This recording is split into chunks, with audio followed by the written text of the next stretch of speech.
দৌলতদিয়া ঘাটের লঞ্চ ঘাটের পরিবেশ সুশান নীরবতা, আগের মতো আর তেমন জ্যাম নেই, একেবারেই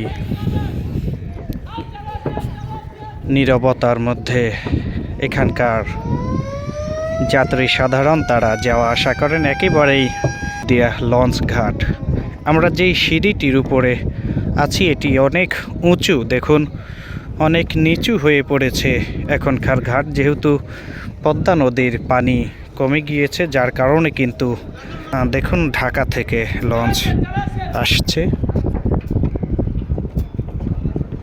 দৌলতদিয়া ঘাট থেকে আমরা সরাসরি আপনাদের সঙ্গে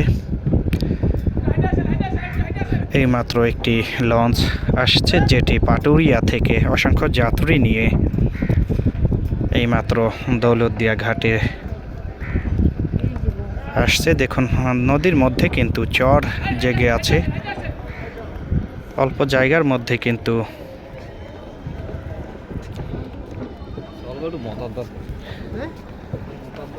কতটা নিচু হয়ে পড়েছে আমরা সেটি আপনাদেরকে দেখাচ্ছি। একটি লঞ্চ কিন্তু এইমাত্র দেখুন অসংখ্য যাত্রী নিয়ে তারা পাটুরিয়া ঘাট থেকে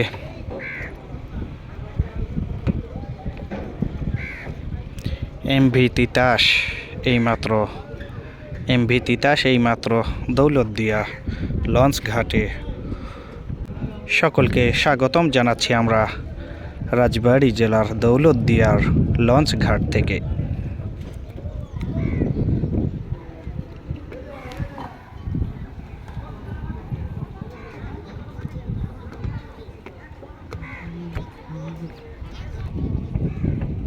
চারপাশের এরিয়া দেখুন কত সুন্দর, দুটি পাশেই কিন্তু মানুষের যাতায়াতের সুব্যবস্থা রাখা হয়েছে। আর বিশেষ করে আষাঢ় মাসে যখন পানি বৃদ্ধি পায় নদীর, দেখুন অনেক বড় বড় বালুর বস্তাগুলো রাখা হয়েছে, যাতে করে পানির স্রোতে, পানির ঢেউয়ে সেগুলো ভেঙে না যায়। নিচের দিকে গিয়ে যদি একটু দেখাতে চাই আপনাদেরকে নিচের পরিবেশ কি অবস্থা।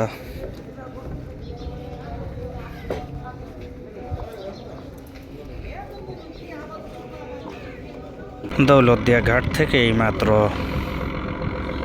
পাটুরিয়া ঘাটের উদ্দেশ্যে যাত্রা শুরু করলো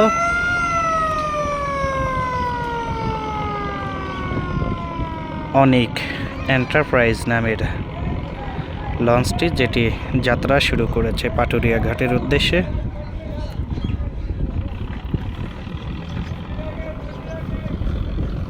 অসংখ্য যাত্রী নিয়ে এইমাত্র কিন্তু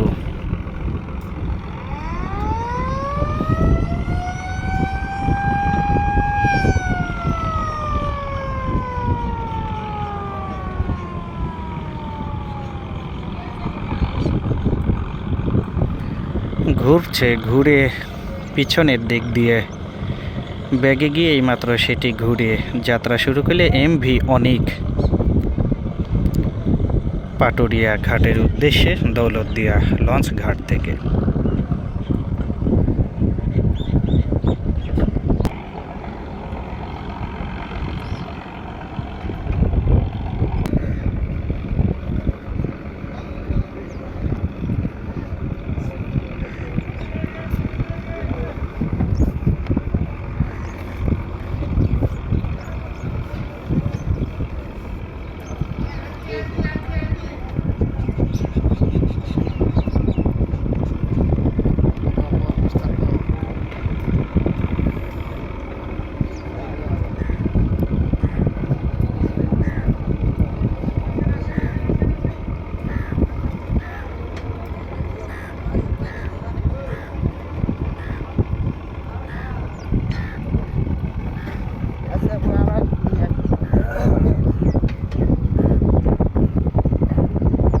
দুই নম্বর ঘাট দিয়ে অসংখ্য যাত্রী তারা এইমাত্র